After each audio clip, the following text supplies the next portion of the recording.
پیارا جملہ فرماتے تھے تعلم اتنا اہم نہیں ہے. آپ مجلسوں میں آتے ہیں نا تعلیم کے لیے، تعلم کے لیے چیزیں سیکھتے ہیں، نماز واجب ہے، روزہ واجب ہے، خوش اخلاقی، ہاں یہ ساری چیزیں. کہتے ہیں تعلیم تو بہت لوگوں کو ہے، عمل نہیں ہے لوگوں میں. عمل کے لیے تذکر بہت ضروری ہے. کہتے ہیں خود کو تذکر دیا کر، خود کو بار بار.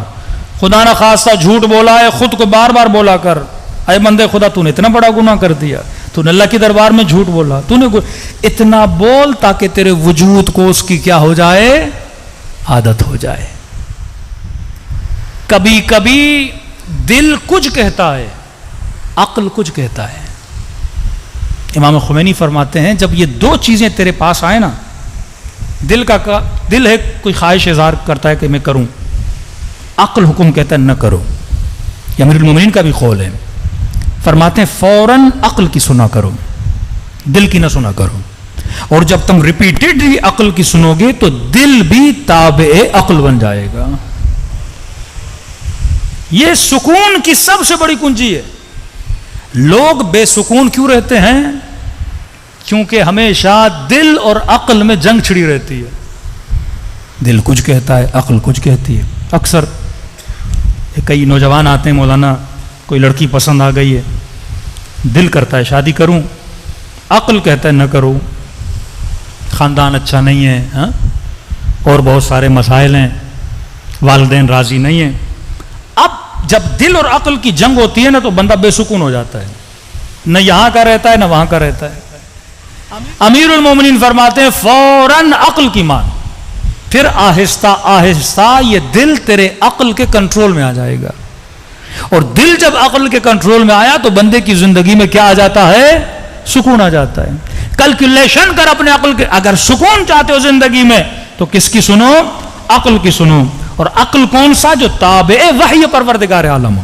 کبھی کبھی عقل تابع وہم بن جاتا ہے، کبھی کبھی عقل تابع شہوت بن جاتا ہے. مطلب حاکم عقل کو ہونا ہے، عقل نیچے آتا ہے، شہوت اوپر آ جاتی ہے. اب شہوت عقل سے کام لیتی ہے اور عقل غلام شہوت بن جاتا ہے. جس طرح کربلا میں ابن سعد کی عقل تابع غضب تھی، شمر کی عقل تابع شہوت تھی، قاضی شرح کی عقل تابع مال تھی.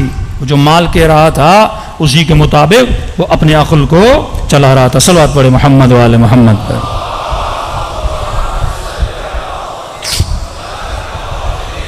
محمد وعجل فرجهم. تو یہ جنگ قلب اور عقل. مثال دے رہا ہوں آپ کو، بچہ ہے، بچے میں عقل نہیں ہے. آپ کئی اوقات مہمانوں کے یہاں کھانا کھانے جاتے ہیں، سفرے پہ بیٹھتے ہیں تو بعض اوقات پیٹ بھرا نہیں ہوتا، لیکن تکلف میں آ کے سارے لوگ کھانا کھا لیتے ہیں تو بندہ بھی اپنے ہاتھ پیچھے کر لیتا ہے. لیکن بچے میں تمیز نہیں ہوتی، اس کا جب تک پیٹ نہیں بھرے پلیٹ نہیں چھوڑتا، کیونکہ اس کی شہوت کو عقل مینج کر ہی نہیں رہا. جو آرڈر آ رہا ہے کرے جا رہا ہے. دوسری مثال، آپ کسی مٹھائی کے دکان سے گزرے، میٹھا آپ کو بہت اچھا لگتا ہے، مٹھائی پہ نگاہ پڑی تو دل کرے گا کہ مٹھائی کھاؤں، عقل کہے گی بھائی چوری نہ کرو، اسلام میں حرام ہے. اب بندہ بے دین بھی ہو نا، کوئی انگریز بھی ہو تو وہ چلو اللہ کے ڈر سے نہیں، پولیس کے ڈر سے نہیں اٹھائے گا. بھائی مٹھائی کسی کی اٹھا لوں گا یا لوگ ماریں گے یا پولیس پکڑ کے چلی جائے گی. تو یہ جو کنٹرول ہے اسے کیا بولتے ہیں؟ عقل بولتے ہیں. ویسٹرن سوسائٹی نے جتنے قوانین بنائے، قانون بھی عقل کی دوسری صورت ہے، اس پہ میں کل آؤں گا. انہوں نے قانون کو اپنا کلچر بنا دیا. وہ معاشرہ قانون مند معاشرہ ہے کیونکہ ہم بولتے ہیں عقل مند معاشرہ ہے، کیونکہ عقل بھی کہتا ہے کرو نہ کرو، یہاں رکو یہاں آگے بڑھو. آپ سگنل پہ جاتے ہیں، ریڈ سگنل آیا، کہتا ہے رکو. یہ عقل جس طرح آرڈر دیتا ہے، قانون آپ کو آرڈر دیتا ہے رکو، کیونکہ رکنے سے نظم بنے گا، ضبط بنے گا.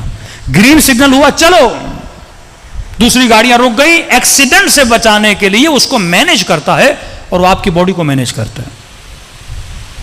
لہذا انہوں نے اپنی نسلوں میں قانون کو کلچر بنا دیا، تبھی وہ سویلائزڈ ہوئے. تبھی وہ عاقلانہ معاشرے بنے. دیندار معاشرہ نہیں ہے، عقل مند معاشرہ ہے. ہم جو مسلم معاشرہ تھے جس کو دیندار بننا تھا، اللہ نے کہا یہ کرو یہ نہ کرو، ہمیں رکنا تھا، ہم رکے نہیں. اور اس سے بھی بدتر، کم از کم انہوں نے عقل الہی پہ عمل نہیں کیا، عقل مدنی پہ تو عمل کیا نا. جو قانون بنا ہے اس پہ تو عمل کرتے ہیں. اور ہم پاکستانی دنیا کی وہ واحد قوم ہیں جو بہترین قانون بناتے ہیں، اور اس کو ان قوانین کو توڑنے میں بھی ہم بڑے آگے آگے رہتے ہیں. یہ بے عقلوں کا ملک ہے، یہ بے وقوفوں کا ملک ہے کہ خود قانون بناتے ہیں، قانون توڑتے ہیں. کسی مومن نے کہا کہ مولانا جب سگنل توڑنا ہو تو ہمیں جرت زیادہ تب ملتی ہے جب ساتھ میں کوئی پولیس والا ہو. مطلب قانون کا بندہ ساتھ ہو تو ہم قانون توڑتے ہیں. ہم وہ قوم ہیں اپنے ہاتھوں سے قانون بناتے ہیں، اپنے ہاتھوں سے قانون. ان قوموں کو کبھی ترقی نہیں ملتی، نہ اس عقل کی سن رہے ہیں، نہ وہ قانون جو ہم نے اپنے ہاتھوں سے بنائے ہیں ان قانون کو فالو کر رہے ہیں. تو قومیں کبھی ترقی نہیں کرتی. مسلم ممالک میں یہ چیز مشہور ہے، جس دیوار پہ لکھا ہوتا ہے نا یہاں کچرا پھینکنا منع ہے، وہیں کچرا ہوتا ہے. یہاں پیشاب کرنا منع ہے، وہیں بندہ بیٹھ کے پیشاب کرتا ہے. یہ وہ سوسائٹی ہے جو عقل سے عاری ہو چکی ہے.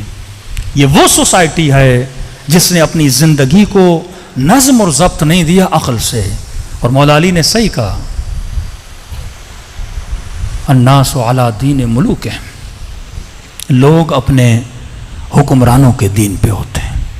جب حکمران قانون توڑتے ہیں تو عوام بھی قانون. کبھی یہ معاشرہ دیندار نہیں بن سکتا. اگر آپ ظواہرات کا انکار کرتے ہیں تو بواطنات کا بھی انکار کریں گے. اگر آپ انسانوں کے بنائے ہوئے قوانین کا انکار کرتے ہیں تو آپ اللہ کے بنائے ہوئے قوانین کا بھی انکار کریں گے. صدیاں گزر جائیں یہ معاشرہ ترقی نہیں کرے گا. کیوں اس معاشرے نے اپنے نبی کے نواسے کو قتل کیا؟ کیونکہ اللہ کے بنائے ہوئے قانون کو توڑا. یرثھا عبادی الصالحین، خدا کہتا ہے زمین کا ورثہ عباد صالحین کا ہے. جب شرابی، جب زانی، جب اللہ کے احکام کو پامال کرنے والے صاحب مسند بنے، صاحب منبر بنے، تو نبی کے نواسے کا قتل ہو گیا. حکمران اگر بے دین ہوتا ہے تو عوام کے اندر بے دینی جرت پڑتی ہے بے دین ہونے کی. ایسے امام حسین شہید نہیں ہوئے کیونکہ حکمران بے دین تھے. اور اس بے دینی کے مقابلے کے لیے فرزند رسول میدان میں آئے، مقابلے میں آئے، سوئے ہوئے ضمیروں کو جگانے کے لیے آئے. تو یاد رکھیے مجلس امام حسین ایک کلچر ہے، مجلس امام حسین ایک تہذیب ہے، مجلس امام حسین ایک سویلائزیشن ہے. جب تک آپ سویلائزڈ نہیں بنتے، آپ کی عادتیں، آپ کے گھروں میں اگر سکون نہیں ہے، لڑائیاں اور جھگڑے ہیں، تو پھر مجلس کا کوئی فائدہ نہیں ہے. اپنے بچوں کو، اپنی خواتین کو، اپنی نسلوں کو سکھائیں کہ اپنے وجود پر عقل کو حاکم کریں. واقعاً اس پاکستان کی سوسائٹی میں اگر بولا جائے کوئی سویلائزڈ لوگ ہیں تو آپ کی طرف اشارہ کیا جائے، کیونکہ اتنے خزانے اہل بیت علیہ الصلوۃ والسلام کے آپ کے پاس ہے جو کسی قوم کے پاس نہیں ہے. صلوات پڑھیں.